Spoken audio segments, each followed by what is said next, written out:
গোপাল একটু ধরো, একটু পিছনে পিছনে।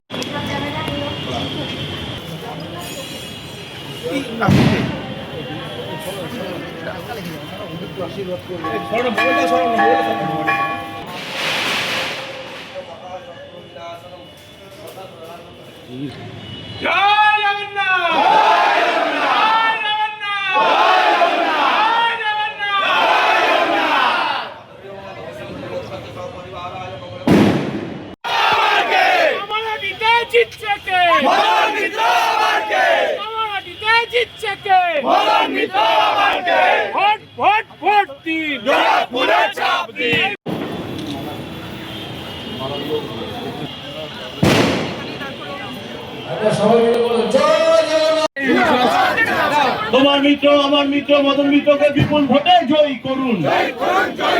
ভোট ভোট ভোট দিন। ভোট ভোট ভোট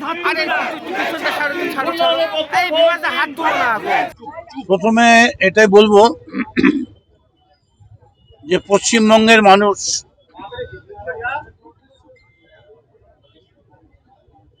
মমতা বন্দ্যোপাধ্যায়ের নেতৃত্বে আবার একবার তৃণমূল কংগ্রেসের সরকার নিয়ে আসার প্রচেষ্টায় জয়ী হলো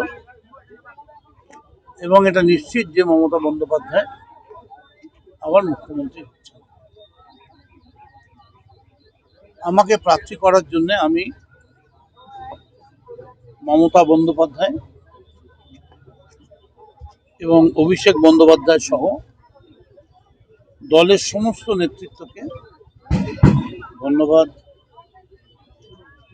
আমার আন্তরিক অভিনন্দন জানাচ্ছি। দলের যত কর্মী আছে সমস্ত কর্মীর কাছে আমার আবেদন, আপনারাই দলের সম্পদ, এমনভাবে ভোটটা করুন যাতে মানুষ বলে যে অন্যান্য পার্টিরা দাঁড়াবার দরকার নেই। এই যে গুন্ডা পার্টি একজন মহিলা মন্ত্রীর বাড়িতে ভাঙচুর করে দিল, রবীন্দ্রনাথকে কখনো তারা সান্যাল বলে ফেলছেন, মিছিল বেরিয়ে যাচ্ছে, নেতার সামনে পেছনের ল্যাজ দিয়ে বিদ্যাসাগরের মূর্তি ভেঙে দিচ্ছেন। তবে মমতা ব্যানার্জি এবং অভিষেক ব্যানার্জি এটা দেখিয়ে প্রমাণ করে দিলেন যে ভারতবর্ষের তাবর নেতৃত্বের দিকে এই যে এসআইআর নিয়ে আমরা বলেছিলাম যে লড়েছি, ওরা অনেক টার্গেট করেছে, কিন্তু ওরা যা টার্গেট করেছে মমতা বন্দ্যোপাধ্যায় সেগুলো আগে বুঝে ঠিক সেগুলোকে যেখানে যা বসাবার দাবার ঘুটির মতো বসিয়ে দিয়েছে। কামারহাটিতে এমনি ইস্যু বলতে তো সেরকম কিছু নেই। কামারহাটিতে মানুষের সঙ্গে আমাদের একটা যোগাযোগ রয়েছে। কামারহাটির মানুষ শান্তি চায়, শিক্ষার প্রসার এবং শুধুমাত্র রাস্তাঘাট, এই যে আমাদের পাড়া আমাদের সমাধান, তাতেই যা রাস্তা হয়েছে 5 বছরের কাজ করে দিয়ে চলে গেছে। মানস মুখার্জি কি বলবেন? মানস মুখার্জির বিরুদ্ধে বলতে যাবো না। মানস মুখার্জি যদি আমার বিরুদ্ধে প্রার্থী হিসেবে নম্বরে আসে তবে তো বলবো।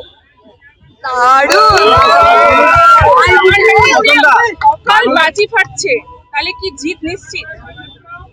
বাজি তো আমি ফাটাচ্ছি না, বা আমার পরিবারের লোকও ফাটাচ্ছে না। তৃণমূল কংগ্রেসের প্রার্থী হিসেবে আমাকে এখানে জেতাতে চায়, তাতে তো বাধা দেবো কি করে?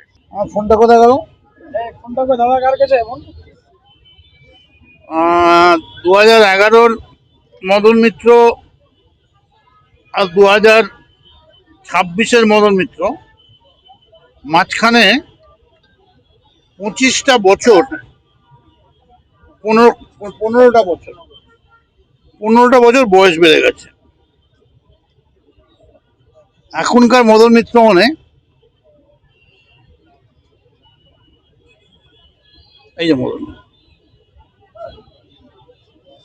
এই তো মদন। এই মদন মিত্রের সামনে আপনারা দাঁড়িয়ে আছেন।